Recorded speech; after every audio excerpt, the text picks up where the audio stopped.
You want to learn coding, but now you're staring at Python, JavaScript, C++, Java, and you're thinking, where the heck do I even begin? Relax. Choosing the right programming language can feel like picking the right superpower.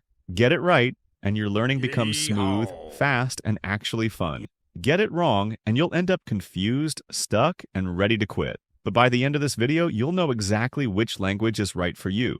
Let's break it down. Think of programming languages like tools in a toolbox. You wouldn't use a chainsaw to butter toast, right? Same goes for coding. Choosing the right language is about matching the tool to the job. So first ask yourself, what do I want to build? That's your compass. If you want to build websites, learn JavaScript. It's the language of the web. Dreaming of artificial intelligence or data science? Python is your golden ticket. Simple, powerful, and loved by AI engineers. Want to build mobile apps? Try Kotlin for Android or Swift for iOS. Into gaming, you'll want C++ or C#, especially with Unity or Unreal Engine. Thinking of programming robots or microcontrollers? Go for C. Every language shines in its zone. Your goal decides your language. Now let's talk learning curve. Some languages are beginner-friendly. Others are more like a wild jungle. Python is clean, simple, and super easy to learn.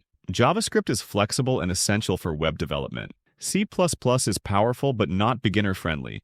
Great for system-level or game dev, but it'll test your patience.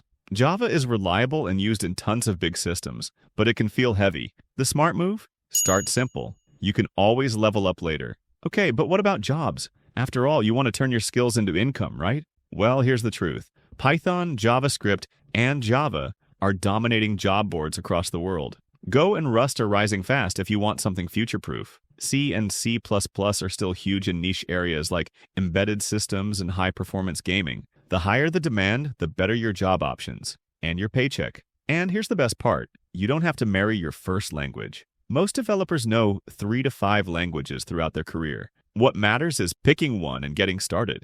Once you understand the logic behind one, learning others becomes way easier. Still unsure? Here's a trick. Build a small project in Python. Then try the same thing in JavaScript. Whichever one feels smoother or makes more sense to you, that's your language. Learning to code is like dating. You've got to vibe with it. So, what language are you starting with? Drop it in the comments. If this helped, smash that like button, subscribe for more no-fluff tech guides, and remember, the best programming language is the one you actually use. See you in the next one.